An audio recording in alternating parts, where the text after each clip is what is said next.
Olá, Forjando Homens, mais um vídeo, né? Onde a gente está tratando aí de temas relacionados à masculinidade, ao relacionamento de nós homens com as nossas esposas, com as nossas namoradas, conosco mesmo, com a nossa vida espiritual, com os nossos filhos, em especial os filhos homens, né?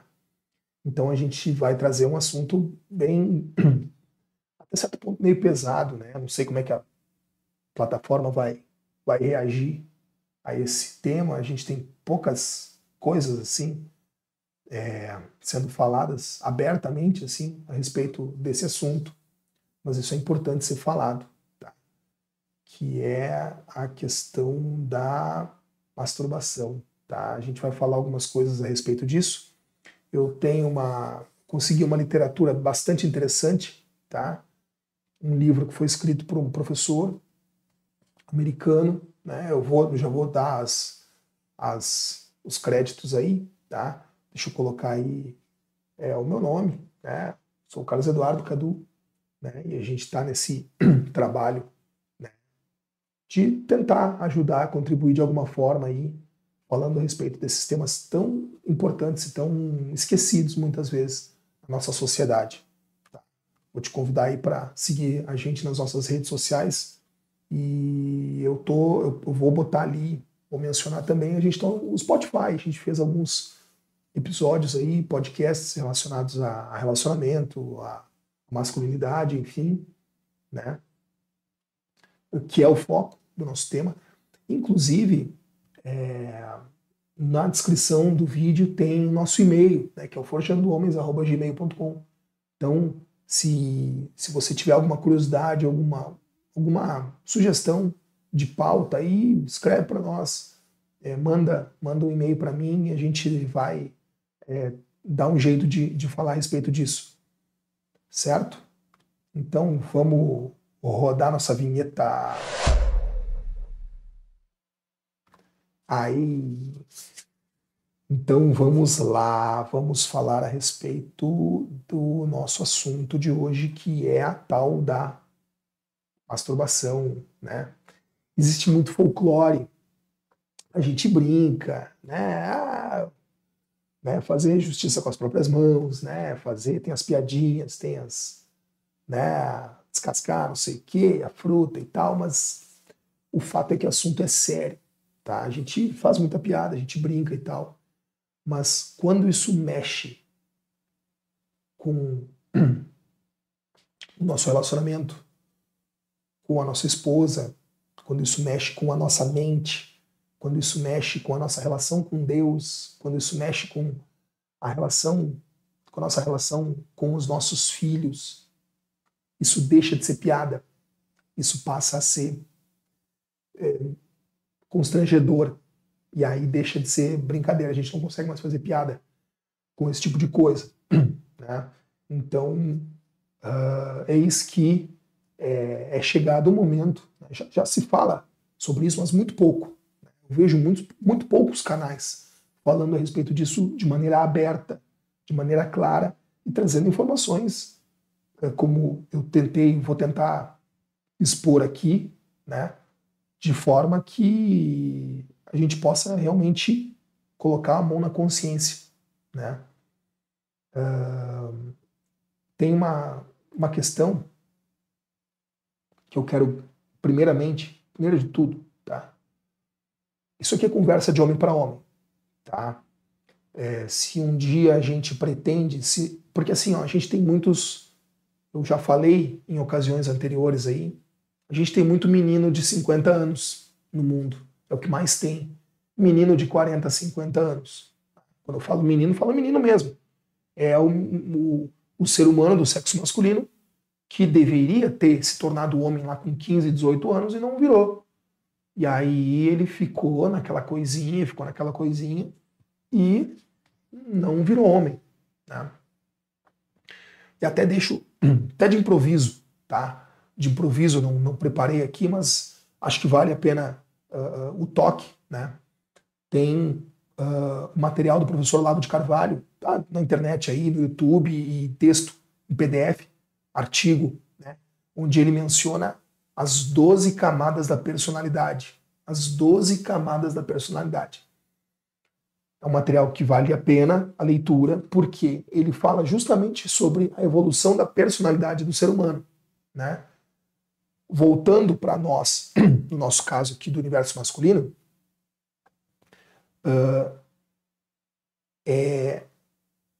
para quem estuda, para quem estudou já, para quem já estudou essas 12 camadas, o sujeito ele começa a virar homem quando ele passa da camada 4 para a camada 5. Se tu nunca te deparou com esse tipo de conteúdo, vale a pena dar uma fuçada aí pela internet, tá? Você não vai se arrepender. E qualquer coisa a gente está aqui para, de repente, esclarecer alguma coisa, porque eu já tenho me debruçado sobre esse assunto aí, não profundamente, mas alguma noção eu já tenho tido, porque é do interesse meu, né, conseguir ir evoluindo, né, na questão das camadas da personalidade aí, né? Quando a gente se depara com esse tipo de assunto, quando a gente percebe o que é preciso para ir subindo de uma camada para outra, e a gente vai vendo que a gente não conseguiu ainda, a gente começa a se preocupar e vai começando a buscar e tal. Enfim, mas isso é papo para uma outra questão. Então, isso é conversa de homem para homem. Tá? Tem uma modinha aí das mulheres querer falar sobre masculinidade, ó, aqui ó, vão a merda. Desculpa falar assim, ó, mas ó, a mulher não tem que se meter em conversa de homem. A mulher tem que fazer catequese para mulher, tá? Para começo de conversa. As mulheres têm que fazer catequese para mulheres, tá? E deixa que os homens conversam com os homens. Se a mulher, a esposa em casa, quiser fazer alguma coisa pelo marido, o melhor que uma esposa pode fazer é orar pelo seu esposo. Eu até tenho uma, aqui ó, isso eu adquiri, onde é que tá? Aqui ó. Isso é um livro sensacional. Poder da Esposa que Ora, tá? Deixa eu ver se tá. O Poder da Esposa que Ora, tá? Da Stormy Omartian, não sei como é que se lê, mas é mais ou menos isso, tá? O poder da esposa que ora. Reze pelo seu marido, ponha os joelhos no chão pelo seu marido, mas não venha se meter em conversa que não lhe diz respeito, tá? O máximo que você pode fazer pelo seu marido é rezar por ele, e fim de papo, tá?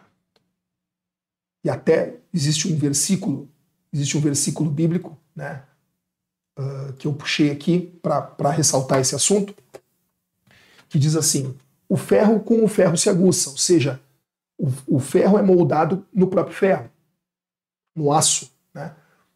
O homem se aguça com outro homem. São homens que têm o poder de moldar, de forjar outros homens, tá? Assim como as mulheres têm a sua forma de lidar com a questão da feminilidade, com a questão da maternidade, com a questão da vida celibatária entre as mulheres, a conversa é outra. Tá? Tem canais de busca aí, se as mulheres quiserem buscar para o seu próprio desenvolvimento pessoal, canais para mulheres. Agora, aqui, o nosso objetivo principal é a conversa voltada para o público masculino. Tá? E a mulher querer doutrinar homens, isso é uma palhaçada. Com todo respeito, isso é uma palhaçada. Palhaçada. Não tem outra. Para mim, não tem outro adjetivo. Isso é uma palhaçada. Tá? Enfim, bom, falei. A base teórica que eu trouxe aqui para falar sobre esse tema da questão da masturbação é um livro de um professor americano chamado Gary Wilson, que a tradução em português ficou O Seu Cérebro na Pornografia. Tá? Your Brain on Porn, uma coisa assim. Tá? Quem é esse cidadão Gary Wilson? Ele foi professor adjunto de biologia nessa universidade do sul do estado do Oregon, Southern Oregon University. Ele já é falecido, morreu em 2021. E ele era especialista em neurociência, psicologia e ética. E atuou por mais de 20 anos em pesquisas e ensino nessa área, nessa universidade. Atuou em outras escolas também, enfim. E ele, de um tempo para cá, ele se tornou um ativista, meados dos anos 2010, ali. Ele se tornou um ativista juntamente com a esposa dele, no início dessa década de 2010. Né? Ele se tornou um ativista, juntamente com a esposa dele, contra essa questão da compulsão pela pornografia na internet. Compulsão é vício. Né? Compulsão, assim como tem vários tipos de compulsões, a compulsão por bebida, compulsão por drogas, compulsão por jogatina, compulsão por compras, né? Tem gente que é compulsiva por uma série de questões. E há aquelas pessoas que são compulsivas por consumo de pornografia, né? Na internet. Né? E muita coisa começou para nós, para mim, aí eu falo de uma experiência pessoal minha, né? E eu fiz um episódio, no Spotify, eu fiz um podcast lá, aproximadamente 1 hora, um pouco menos que isso, falando sobre a questão da sexualidade precoce desenvolvida, né, e exibida e estimulada pela programação da televisão aberta nos anos 80 e 90. Né?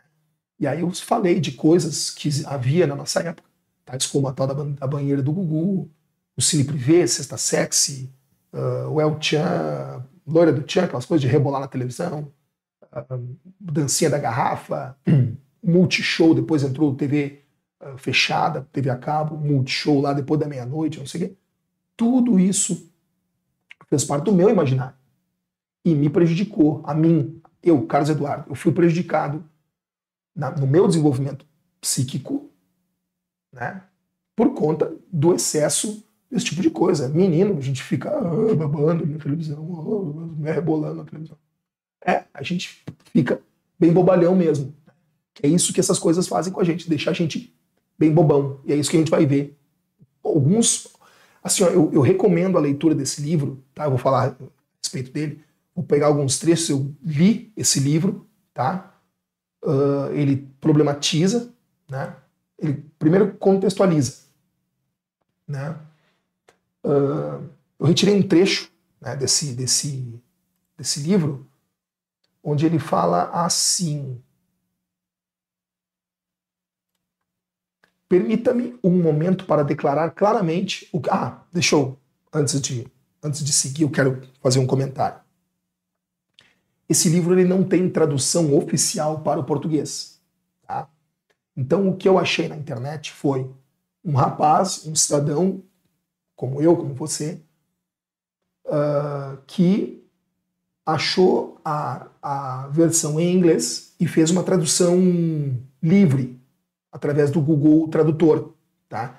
Então tem algumas coisas aqui que a gente nota que a tradução ficou meio equivocada. Tá? Mas é aquela história, a ideia do texto a gente consegue perceber claramente, tá? Com o que a gente consegue ler. Tá? Então, vamos lá. Permita-me um momento para declarar claramente o que acredito ser a melhor aproximação da verdade, tópico em que a objetividade é notoriamente difícil. Né? Como é que a gente consegue se aproximar da realidade, né? No momento em que a gente está com a mente deturpada? Né? O vício em pornografia na internet é um fenômeno muito real, com um impacto real no bem-estar. No bem-estar. Tanto de quem é viciado, como das pessoas ao seu entorno. Né? É um fenômeno que cresceu exponencialmente na última década.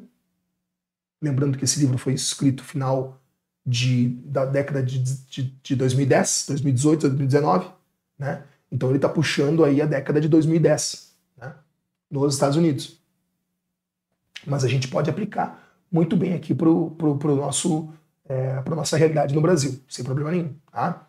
Tragicamente, seus riscos continuam a ser ignorados ou negados ativamente por todos, exceto alguns esclarecidos profissionais médicos, que é um grupo de pessoas com os quais esse autor ele convive para fazer os trabalhos de pesquisa dele em relação a essa questão da pornografia. É um fenômeno que não está aqui apenas para ficar, mas também para aumentar.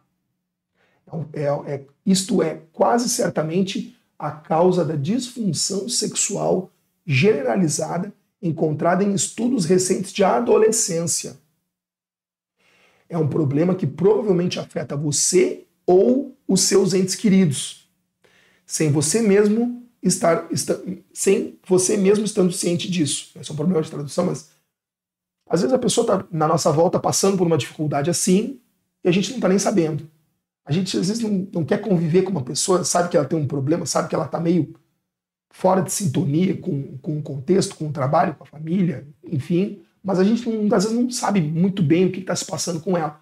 Às vezes o que ela está tendo é a mente perturbada pela questão do excesso da pornografia. Tá bom? Então, o autor faz uma generalização. Né? Por que ele faz essa generalização? Porque a ideia dele é dizer assim, ó, isso não é um fenômeno que acontece com católicos, com protestantes, com adolescentes, com velhos, com adultos, com solteiros, com casados, com gente da esquerda, com gente da direita, não interessa, com ateus, não importa. O que ele diz é assim, ó, nos últimos 7 anos tenho prestado atenção ao que as pessoas dizem sobre suas experiências com pornografia. Por mais tempo, venho estudando o que os cientistas estão aprendendo sobre como o nosso cérebro funciona. Estou aqui, ou seja, no livro, para lhe dizer que não se trata de liberais ou conservadores. Liberais, em inglês, é liberal. Para quem não sabe, a expressão liberal é como eles chamam a esquerda americana. Então, seriam os socialistas, vamos dizer assim, os progressistas americanos lá, eles chamam de liberal, né? Aí traduzido como os liberais. Né? Então não importa se são liberais ou conservadores, ou de esquerda ou de direita. Né? Não é sobre vergonha religiosa ou sobre liberdade sexual. É sobre a natureza de nossos cérebros. Ou seja, como isso afeta o funcionamento da mente. E como eles respondem a dicas de um ambiente radicalmente alterado. Trata-se dos efeitos do consumo excessivo crônico de novidade sexual. Novidade, sempre querer mais novidade, mais querer mais e mais e mais e mais. Quanto mais a gente quer, mais a gente tem, mais a gente quer. É um efeito de reação em cadeia. Novidade sexual entregue sob demanda e oferta infinita, ou seja, não falta para quem quer ter acesso a esse tipo de conteúdo na internet. Não falta. Pelo contrário, tem aos montes, de maneira muito acessível. Acessível demais até. Né? Enfim, vamos lá. Então eles fizeram um experimento. Né? Eles observaram homens, né? Ligaram... Ele explica direitinho no livro, tá? Mas o que ele escreveu aqui? Ó? Os homens em seus computadores vendo pornografia foram seduzidos pela pornografia, tem uma repetição aqui, mas enfim. Sessões de treinamento que atendiam a todas as condições necessárias para a troca plástica de mapas cerebrais. Plasticidade cerebral tem a ver com mudanças no ambiente, né? Mudanças nas atividades cerebrais. Né? Tem um estudo, você vai lá e bota neuroplasticidade no Google, vai ter uma explicação bem detalhada a respeito disso aí. Tá? Mas é a forma como o cérebro se molda, né, a determinados tipos de comportamento, determinados tipos de hábitos. Né? Neuroplasticidade. Desde neurônios que disparam juntos se conectam, esses homens recebem enormes quantidades dessas imagens no centro de prazer do cérebro, com a atenção extasiada necessária para a mudança plástica. Né? Ou seja, o bombardeio dessas imagens disparam, provocam fenômenos, modificam hábitos e modificam descarga de determinadas substâncias no cérebro, inclusive o tamanho do cérebro. Né? Cada vez que sentiam excitação sexual e tinham um orgasmo quando se masturbavam, um spritz de dopamina, ou seja, um rush, uma descarga de dopamina no cérebro, jorrando em quantidades excessivas, muito maiores do que o normal. Né? O que é a dopamina? O neurotransmissor de recompensa. Né? consolidou as conexões feitas no cérebro durante as sessões. Ou seja, quanto mais os homens eram expostos a esse tipo de conteúdo, e quanto mais eles se excitavam, quanto mais se emocionavam, quanto mais orgasmos e quanto mais prazer aquilo dava, né? O prazer era cada vez maior por conta dessa descarga de dopamina que é jogada no cérebro, né? E a dopamina é o neurotransmissor de recompensa, né? É o mesmo neurotransmissor do prazer, da alegria, né? Da satisfação pessoal, né? Então, quanto mais é o mesmo neurotransmissor que é descarregado no cérebro em outros vícios, né? No vício do jogo, no vício aquela vontade, aquele prazer de estar ali, né? Nas drogas, enfim, né?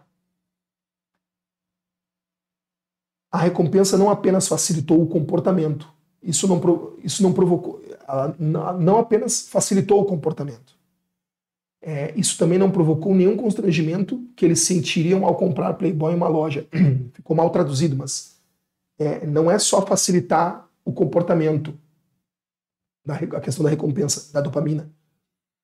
Isso faz também com que as pessoas percam o constrangimento de ir numa loja e comprar uma Playboy. É o que está dizendo aqui, né?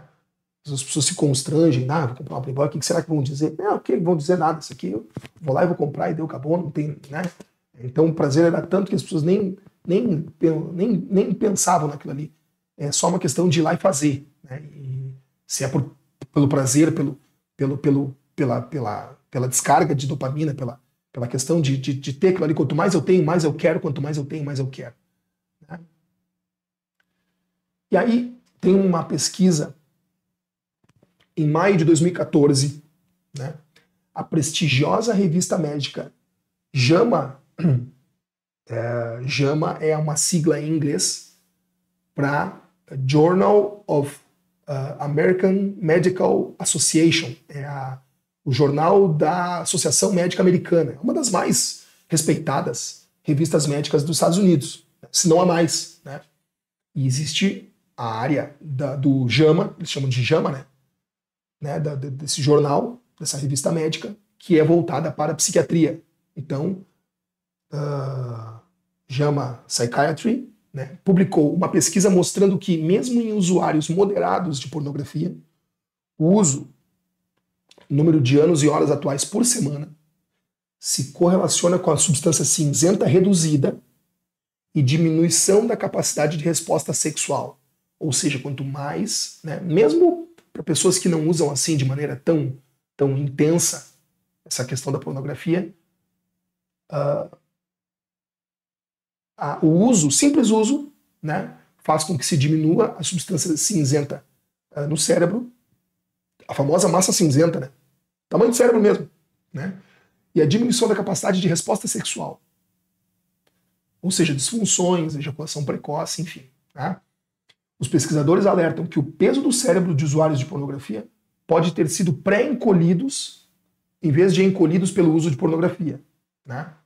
Mas favorecem o grau de uso de pornografia como uma explicação mais plausível. Se você, eles podem até ter tido um pré-encolhimento do cérebro antes de começar o uso, mas é pouco provável. O mais provável é que a redução do cérebro tenha se dado em função do uso da pornografia mesmo.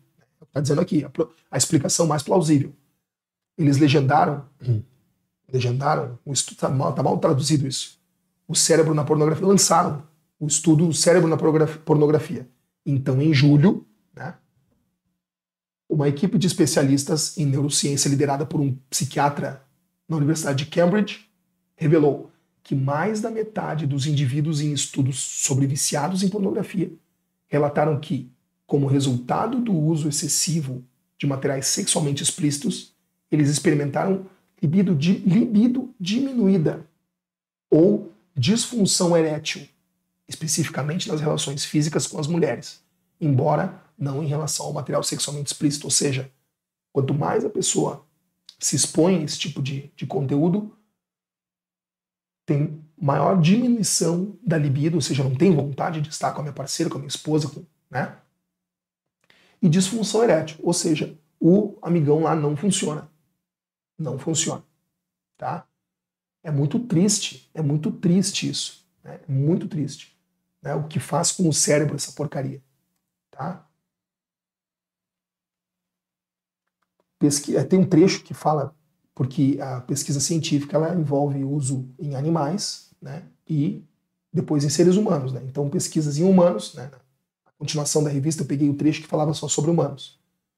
Pesquisas em humanos também sugerem que o excesso de estímulo enfraquece o laço dos pares. O excesso do estímulo à pornografia enfraquece o laço dos pares. De acordo com um estudo de 2007, a mera exposição a inúmeras imagens femininas sensuais faz com que um homem desvalorize a sua parceira na vida real. Ou seja, as mulheres que a gente vê nesses filmes pornô são máquinas, são peitão, né, bundão e tal. Vamos falar sério, vamos ser sincero aqui, né? Se a gente for, é inevitável o sujeito que consome pornografia a comparação com a esposa do cara em casa. É inevitável. É inevitável. A mesma coisa o sujeito em relação ao seu membro, né? A gente olha pro membro do cara que está participando de um filme e olha pro seu, e olha pro do cara, e olha pro seu e diz, meu Deus, poxa vida, né? Né? Eu não vou conseguir dar prazer para minha esposa com uma coisinha desse tamanho. E na verdade não é. Não é você que tá fora da realidade. É o cara que tá fora da realidade. É aquele sujeito que tá participando daquele filme que tá fora da realidade. A gente é normal, entendeu? Nós aqui somos meros mortais, a gente é normal, entendeu? Agora, como a gente fica estimulado por filmes onde o tamanho do cara lá parece uma garrafa térmica, né? A gente fica achando que a gente está fora de tamanho, fora do normal, mas não é não. A gente está bem normalzinho. Tá? E a mesma coisa a nossa esposa. Tá? Ele a avalia mais baixa, não apenas em atratividade, mas também em calor e inteligência. Poxa, só derrota. Só derrota. É inevitável olhar para uma mulher daquelas, né, toda uda, né? E aí não faz sentido. Não faz sentido. Né? Além disso, após o consumo de pornografia, indivíduos de ambos os sexos relatam menos satisfação com seu parceiro íntimo, incluindo o afeto, a aparência, curiosidade sexual, desempenho do parceiro. E homens e mulheres atribuem maior importância ao sexo sem envolvimento emocional. Ou seja, fica uma coisa mecânica, né? Quando a gente está ali envolvido mentalmente por aquelas pornografia, por essas coisas que estimulam nossa mente de uma maneira errada, a gente acaba tendo menos envolvimento com a nossa parceira em casa. Isso é muito ruim, isso é muito, muito grave. Isso é muito grave. Né? Fica uma coisa mecânica. Né? Aí eu dupliquei. Então vamos lá. E aí tem a questão da adolescência. Né? Tem a questão da adolescência. Né? Isso é muito grave. Isso aqui é muito sério, o que está escrito aqui. O condicionamento, porque aí é um trecho do livro onde ele vai falando sobre as fases do desenvolvimento da criança, a primeira fase da adolescência, a segunda fase da adolescência, a terceira fase da adolescência. Né? Ele divide em 3 etapas até se tornar um adulto, né? Até concluir o desenvolvimento do cérebro, né? do indivíduo. Né? Aí fala que o condicionamento sexual adolescente provavelmente também explica o fato de que homens jovens com disfunção erétil induzida por pornografia precisam de meses mais para recuperar a função sexual normal do que homens mais velhos. Ou seja, quanto mais cedo o jovem é exposto à pornografia, mais tempo ele vai levar para se recuperar no futuro. O adolescente vai levar mais tempo para livrar-se do problema, né, em relação a um homem adulto que começa a consumir pornografia. Ele sai rápido, ele sai mais rápido do vício. Agora, se um adolescente ele começa a consumir muito cedo, ele vai demorar muito mais tempo para se livrar daquele mal, daquele malefício, né? Talvez isso aconteça porque os homens mais velhos não iniciaram sua resposta sexual às telas e ainda possuem vias cerebrais de parceiro real, ou seja, bem desenvolvidas, né? Ou seja, homens que tiveram experiências com mulheres antes de ter experiências com telas ou com revistas, eles tendem a sair mais rápido do vício do que um adolescente que teve o primeiro contato sexual com telas, né? Isso é muito triste. Normalmente eles tinham ereções confiáveis com parceiros por anos antes de conhecerem locais de tubos de alta velocidade. Isso aqui tá estranho. Uma speed, não sei o que, não, deve ser uma. Mas o que ele quer dizer é o seguinte, né? Os homens mais velhos normalmente tinham ereções confiáveis com parceiros por anos, né? Antes de ter contato com essas porcarias em telas, né? Em relação aos jovens que têm contato com telas muito cedo, muito precipitadamente. Tá? Em resumo, aí lá pelas tantas ele faz todo um apanhado geral da questão do cérebro do adolescente. Né? Não, esse não é do adolescente, esse é geral. Né? Esse é mais pro final quando ele mapeia o problema como um todo. Né? Dá exemplos, casos, relatos. É um livro muito interessante de ser lido. Vale muito a pena. Tá? E aí ele, no fechamento, ele diz assim, em resumo, mais uso de pornografia se correlacionou com menos massa cinzenta e menor atividade de recompensa no estriado dorsal, né, aqui embaixo, né, o estriado dorsal, que é onde libera dopamina, né, ao visualizar imagens sexuais. Mais uso de pornografia também se correlacionou com conexões enfraquecidas à sede de nossa força de vontade, o córtex frontal, que fica aqui assim. Né? Córtex frontal e pré-frontal é a região do cérebro onde a gente... quanto mais velha, é uma das regiões do cérebro que se desenvolve mais tardiamente, é que diz respeito à vontade, né? À vontade própria. E é a parte mais prejudicada, uma das partes mais prejudicadas com o consumo precoce de pornografia. O que fizeram com os nossos adolescentes, né? O que fizeram com a gente, o pessoal da minha época, né? Que tem a faixa de 40 anos, né? Que consumia toda aquela porcaria da televisão aberta, né? Na década de 90. E agora a gente vê funk, essas outras porcarias aí, né? As letras de músicas totalmente pervertidas, né? E a pornografia, né? Enfim, tá? É um assunto muito triste, tá? São falados sobre sintomas também, eu fui pensando alguns sintomas ao longo do livro, porque muita coisa é falada. Eu repeti alguma coisa aqui. Acabei repetindo aqui, então deixa eu aqui, pronto. Para não ficar aqui, pronto. Assim. Tá bom, não tem problema. Disfunção erétil, cansaço, né? Cansaço já, a pessoa já acorda esgotada com olheiras fundas, né? Desânimo, né? Muito por conta do consumo disso e por conta também de que não está tendo uma vida saudável, né? Isso causa ansiedade, né? Eu admito que eu vivi isso, né? Depois, com o uso de alguma medicação, eu acabei curando isso. Graças a Deus, eu acabei curando, né? Mas a ansiedade deixa muito, a gente fica muito... a ansiedade libera adrenalina no corpo, e a adrenalina ela é vasodilatadora, e aí a gente não consegue ter uma ereção firme e a gente fica tremendo, a gente fica suando frio, a gente fica arfando, a gente fica, né, dá uma tremedeira, enfim, é horrível o sintoma físico da ansiedade. Né? Se você já passou por isso, você sabe exatamente o que eu estou dizendo. É muito ruim. Tá?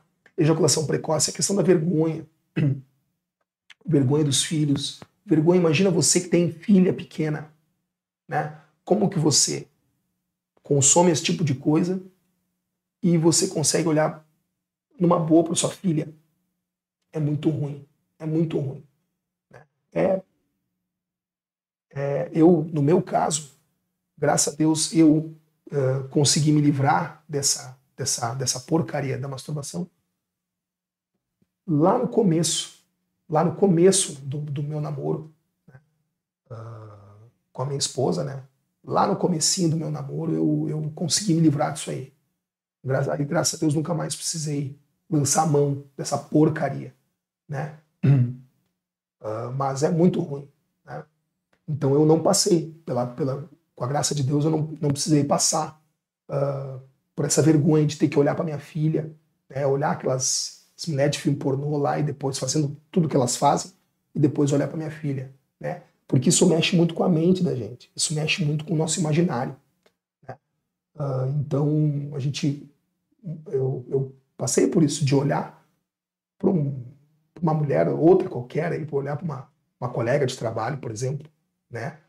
Ou mesmo para uma amiga, sabe? Uma namorada, e olhar com aqueles olhos assim, olhar com aquele olhar de mente deteriorada pelo uso da pornografia. Tá? E isso deixa a gente muito enfraquecido, muito cansado, muito desanimado. Né? Mexe com a libido, mexe com a vontade assim, de tesão mesmo, de estar junto da esposa, né? De estar junto da parceira. Né? Mexe com a libido, né? Causa brigas, desentendimentos familiares, enfim, a gente perde a autoridade porque a gente perde a moral, porque você não pode falar a respeito de uma coisa que você não pratica, né? Faz o que eu digo, mas não faz o que eu faço. Isso é vergonhoso. E a perda do foco, né? Porque a gente começa a pensar, começa a pipocar coisa no celular, grupo de WhatsApp, gente. Se você faz parte de grupo de WhatsApp que troca mensagenzinha, videozinho de pornô, negão da picona, sabe essas coisas assim? Gente, sai desses grupos. Deleta. Elimina do seu celular, elimina da sua vida esse tipo de coisa. Senha. Não pode ter esse tipo de vivência, porque isso não é vida. Isso não é vida. Não é vida, de maneira nenhuma. Tá? E aí, o próprio livro traz um processo de saída desse mal, né, desse problemão que é a masturbação por conta do vício na pornografia. Né?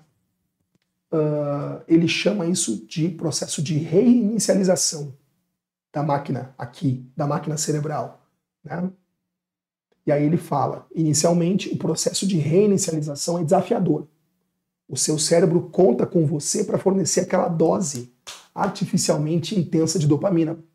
Quem é que fornece aquela dose de dopamina? O vício. Né? Então, no momento que a gente corta o vício, o cérebro fica pedindo. E aí, aquela vontade, aí a tentação, né?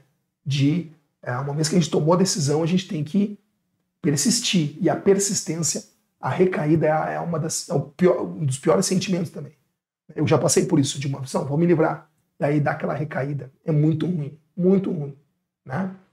Então, o cérebro conta com você para fornecer a dose artificialmente intensa de dopamina e outros neuroquímicos aos quais se adaptou através do uso da pornografia. Né? Então o cérebro está adaptado àquele sistema que a gente mesmo criou. Né? Ele pode ficar muito irritado quando sua solução não está disponível, quando convoca você com um desejo. Então a gente tem um desejo, e aí eu tenho um desejo, o desejo é sentimento, é sensação, é vontade, né? e a gente tenta controlar aquilo ali e o cérebro nos causa irritação, porque sente falta, né? É aquela fissura, né? Eu preciso daquela dose, como está dizendo ali, né? De dopamina e de outros neuroquímicos, né? No entanto, a liberdade consiste em permitir que ela retorne, ou seja, as doses de dopamina, né? Retornem à sensibilidade normal e enfraquecer qualquer caminho de dependência. Então a gente precisa dominar essa vontade, né? Essa vontade intensa de obter a nossa dose de dopamina por conta do uso da pornografia, né? A liberdade consiste em permitir que ela retorne à sensibilidade normal e enfraquecer qualquer caminho de dependência. Então a gente precisa parar com a dependência e ir diminuindo aos poucos, né?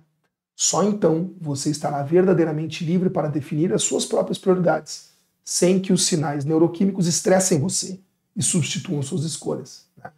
Então, no momento em que eu escolhi, eu vou abandonar essa porcaria, a gente tem que ser firme, perseverante, né? Persistente e saber que nós não estamos sozinhos, né? Esse livro, ele tem uma coisa.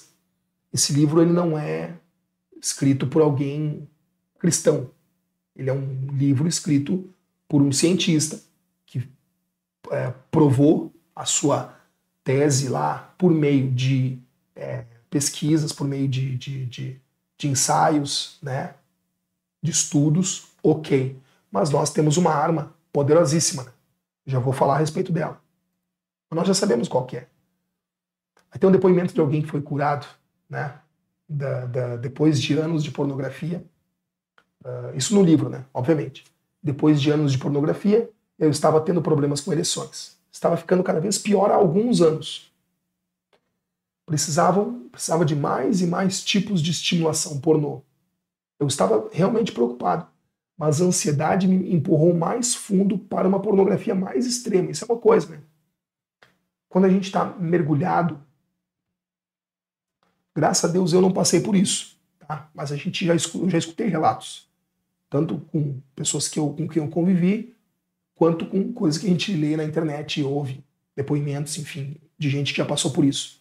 A gente começa a buscar mais a fundo, né? A gente tem ali um casal, homem e mulher, daqui a pouco a gente quer buscar gente que está fazendo a 3, a 4, a 5, a 6, em grupos, não sei o quê, e daqui a pouco vai para coisas muito mais bizarras, muito mais coisa, bichos com incesto, irmão, com irmão, pai, e ó, isso é nojento demais, tá?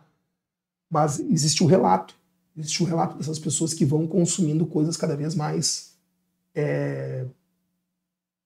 underground, assim, cada vez mais fundo de poço, né? E aí, agora, quanto mais fico sem pornografia, masturbação, fantasia e orgasmo, mais difícil fica para não ter ereção. Ou seja, ficou fácil para o sujeito, para esse cidadão aqui, ficar ali de boa, né? Ter a sua fortaleza de volta, né? E ri muito, sem problemas de disfunção erétil ou ejaculações fracas, como alguns meses atrás. Eu curei. Ou seja, quando a gente se liberta desse mal, dessa triste e melancólica doença, desse triste e melancólico vício, a gente fica curado. Isso é bom. E a gente tem de volta a nossa vida normal, com a esposa, com os colegas de trabalho, não precisa ter aquela necessidade de estar procurando o celular, ficar mais tranquilo, mais calmo, né? Então tem algumas coisinhas assim, evitar ir com o celular para banheiro. Vou fazer o que com o celular no banheiro, cara? Sabe? Deixa ali, sabe? Tenha um olhar amoroso para a sua esposa. Tenha um olhar amoroso para sua esposa. Não adianta querer esperar da sua esposa performances tais quais as mulheres dos filmes lá. Não vai. A gente tem que ter um contato muito forte com a realidade, a nossa realidade, conhecimento pleno da nossa esposa, né? Eu dizia que eu costumava brincar falando sério, né? Que a minha esposa é o meu objeto de estudo, né? Eu estudei ela a fundo, né, para poder conhecer, saber os gostos dela, não só em matéria de sexo. O sexo é um detalhe, né? Um detalhe importante, lógico, mas eu sempre costumava dizer que o sexo é uma consequência. O sexo, para mim, sempre foi uma consequência de um estar bem, de um conjunto de outras coisas, né? Sempre foi bom, mas ele era o fim de um processo, né? Que começava no conhecimento, no dia a dia, né? Enfim, tá? E aí, trazendo para nossa realidade de cristãos, tá? Primeira coisa, o sexto mandamento: não pecar contra a castidade. No último vídeo, a gente viu, né, que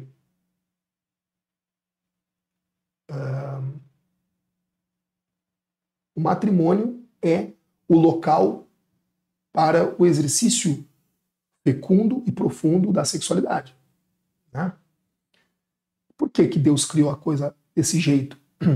Por conta do seu sexto mandamento, né? Qualquer ato sexual fora do casamento, qualquer ato sexual antes do casamento é pecaminoso, é nocivo, é degradante, é desagradável a Deus. Então, além das questões psíquicas, tem a questão espiritual, né?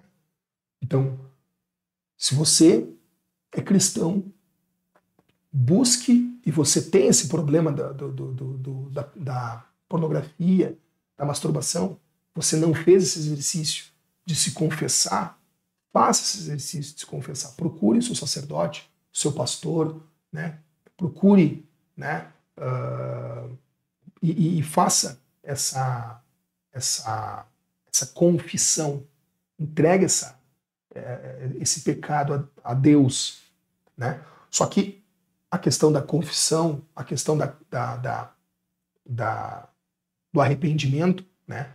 Ela demanda a chamada contrição. O que é contrição? É o coração apertado, doído, o coração, eu tipo, estou arrependido de fazer esse tipo de coisa. Então eu preciso me arrepender profundamente. Em primeiro lugar, preciso me arrepender.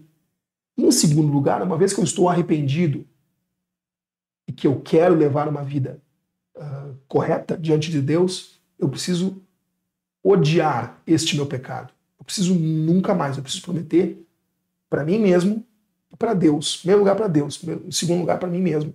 Nunca mais eu vou tocar a mão nessa porcaria. Nunca mais eu vou mexer com esse troço. Tá? E seguir, né, pedindo aí para o Espírito Santo de Deus o dom da fortaleza para que nos desenvolva a virtude da fortaleza. Né? O dom do Espírito Santo da fortaleza nos faz desenvolver a virtude da fortaleza, né? Que é das 4 virtudes cardinais, né? Essa que nos faz conter os nossos desejos, nosso ímpeto, né? E mais uma coisa, né? A união fecunda com a esposa, né? O que é uma união fecunda? É uma união que tem a sexualidade bem desenvolvida, saudável e aberta à vida. Quanto maior a abertura à vida, maior a união entre o casal. Tá? Isso não sou eu que estou dizendo. Isso são experiências de casais que vivem assim, que provam, né, que a sexualidade desses casais é muito mais fecunda, muito mais proveitosa do que casais que usam métodos anticoncepcionais e essas outras porcarias aí. Certo? Então, eu acho que ficou de bom tamanho. Ficou de bom tamanho esse assunto. Tá? É um assunto delicado, espinhoso, mas eu acho que a gente teve condições de ter uma conversa boa aqui, porque é uma tomada de decisão. Tá? É uma tomada de decisão. A gente tem